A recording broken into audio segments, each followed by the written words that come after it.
बेटा आज हम फिजिक्स में पढ़ेंगे इलेक्ट्रिक डाइपोल क्या होता है, इलेक्ट्रिक डाइपोल मोमेंट क्या होता है और इलेक्ट्रिक फील्ड लाइन क्या होती है।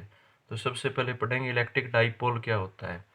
तो यहाँ पे देखो जो डाइपोल वर्ड है वो डाई और पोल दो वर्ड से मिलकर बना हुआ है। डाई का मीनिंग होता है टू और पोल का मीनिंग होता है चार्ज या चार्जेज। तो डाइपोल का मीनिंग क्या हुआ, टू चार्जेस यानी दो चार्ज।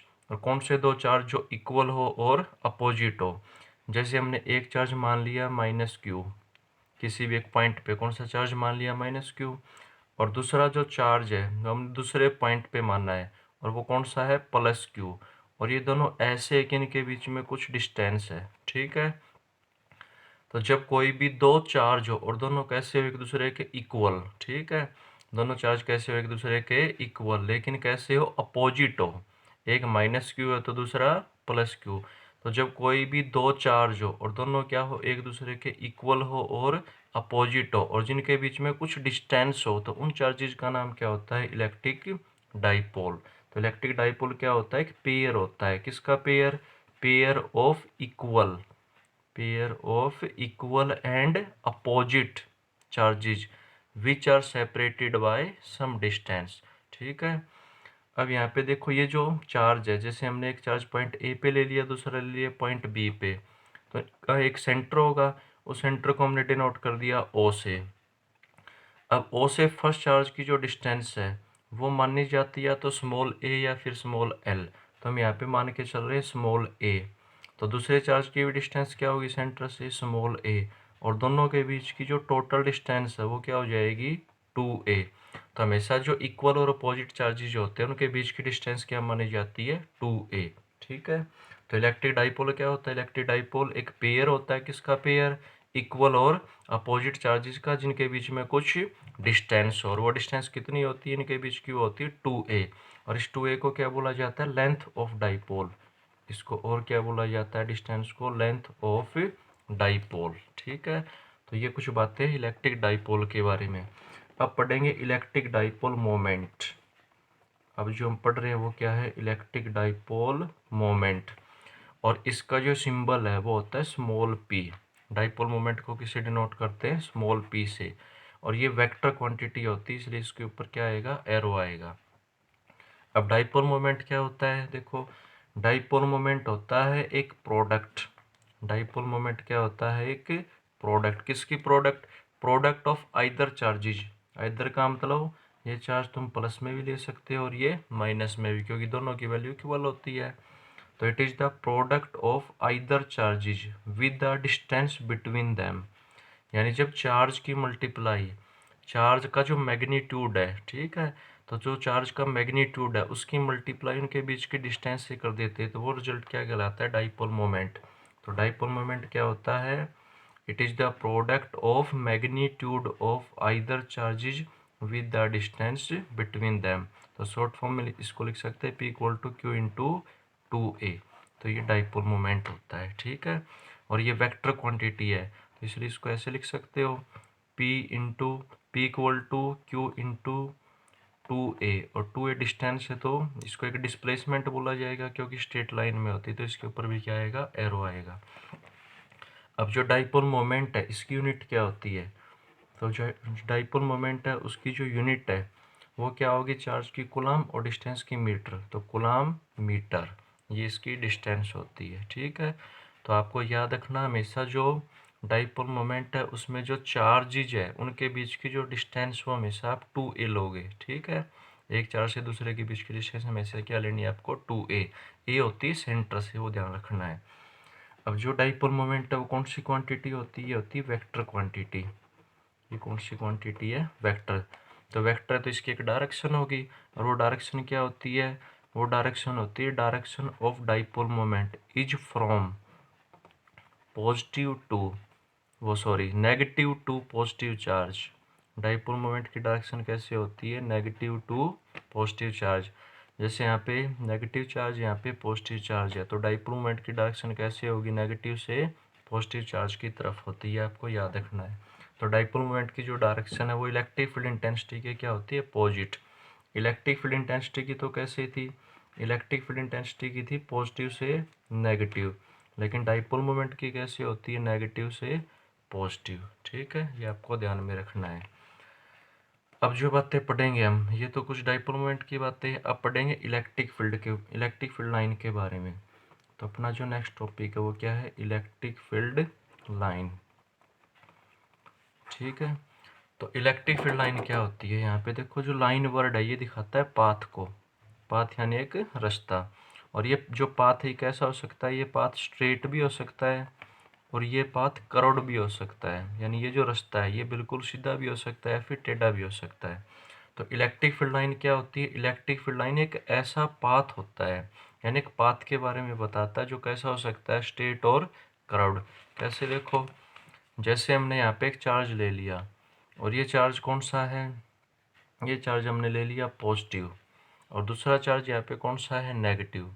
दो चार्ज है पॉजिटिव और नेगेटिव।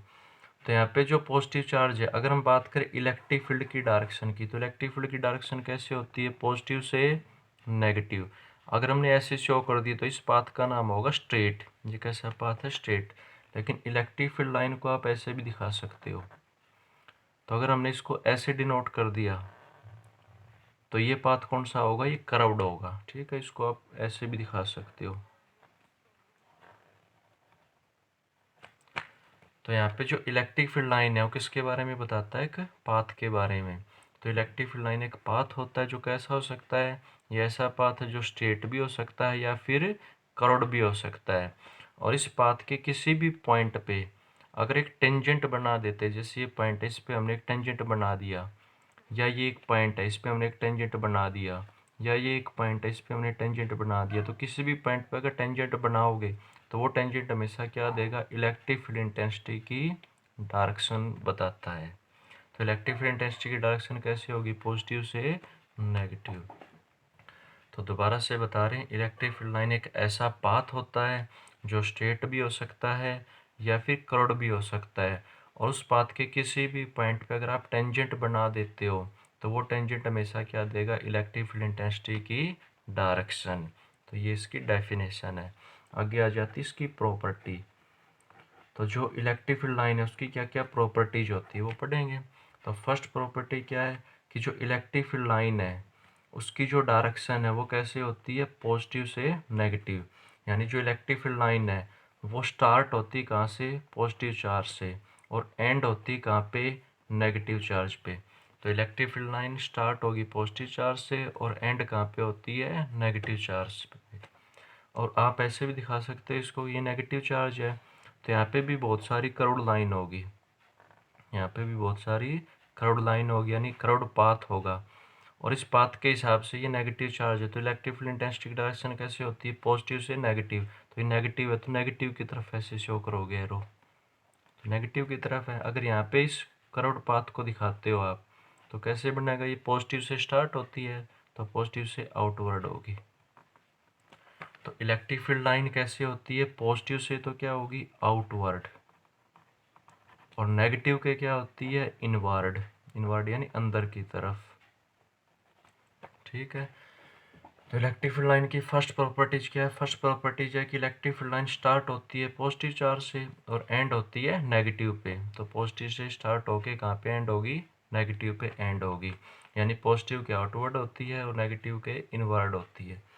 सेकंड प्रॉपर्टी, ये जो इलेक्ट्रिक फील्ड लाइन होती है ये वास्तव में हमें दिखाई नहीं देती, तो इनको बोला जाता है इमेजिनरी। ये कैसी लाइन होती है, इमेजिनरी लाइन होती है। ठीक है, तो इलेक्ट्रिक फील्ड लाइन कैसी होती है, इमेजिनरी लाइन, ये हमें दिखाई नहीं देती, सिर्फ इनको इमेज करके चलते हैं।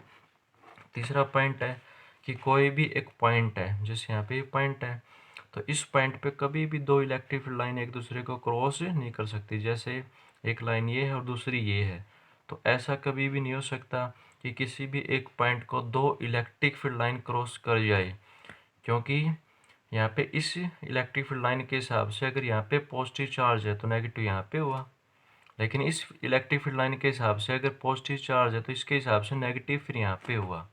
तो इसका मतलब एक ही पॉइंट पे इलेक्ट्रिक फील्ड लाइन की दो डायरेक्शन बन जाएगी। इस लाइन के हिसाब से ये डायरेक्शन हुई और इस लाइन के हिसाब से ये डायरेक्शन हुई, तो किसी भी एक पॉइंट पे इलेक्ट्रिक फील्ड लाइन की दो डायरेक्शन पॉसिबल नहीं है, तो इसलिए कभी भी दो इलेक्ट्रिक फील्ड लाइन एक दूसरे को इंटरसेक्ट नहीं करेगी। तो electric field line never intersect, कभी भी एक दूसरे को काटती नहीं है। क्यों? क्योंकि अगर वो एक दूसरे को काट देती है, दो इलेक्ट्रिक फील्ड लाइन एक दूसरे को क्रॉस कर देती है, तो वहाँ पे एक ही पॉइंट पे इलेक्ट्रिक फील्ड लाइन की दो डायरेक्शन बन जाएगी, जो पॉसिबल नहीं होती। ठीक है। फोर्थ पॉइंट क्या है, देखो जो फोर्थ पॉइंट है यहाँ पे वो पढ़ेंगे हम कि ये जो इलेक्ट्रिक फील्ड लाइन होती है do not form close path, ये कभी भी क्लोज पाथ नहीं बनाती। ठीक है, ये कभी भी क्लोज पाथ कह दो या लूप कह दो, नहीं बनाती। क्यों? क्योंकि अगर जो इलेक्ट्रिक फील्ड लाइन है, देखो कैसे होती है इलेक्ट्रिक फील्ड लाइन, होती है पॉजिटिव से किसकी तरफ होती है, नेगेटिव की तरफ होती है। यानी इलेक्ट्रिक फील्ड लाइन पॉजिटिव से स्टार्ट होगी और नेगेटिव पे एंड होती है। कभी भी ऐसा नहीं होता कि पॉजिटिव से स्टार्ट होकर नेगेटिव की तरफ दिखा दी हमने, तो नेगेटिव से कभी भी पॉजिटिव की तरफ इलेक्ट्रिक फील्ड लाइन की डायरेक्शन नहीं होती। यानी इलेक्ट्रिक फील्ड लाइन हमेशा क्लोज पाथ नहीं बनाती। क्लोज पाथ होता है अगर पॉजिटिव से स्टार्ट हुई नेगेटिव पे चली गई, नेगेटिव से दोबारा पॉजिटिव पे आ जाए, वो क्लोज पाथ होता है। लेकिन ये पॉजिटिव से स्टार्ट होगी नेगेटिव पे ख़त्म हो जाएगी, तो इसलिए क्लोज पाथ नहीं बनाती। ठीक है, तो ये फोर्थ पॉइंट है इसका। तो ये हमने कुछ प्रॉपर्टीज पढ़ी इलेक्ट्रिक फील्ड लाइन के बारे में। तो बेटा आज इतना ही, बाकी कल करते हैं।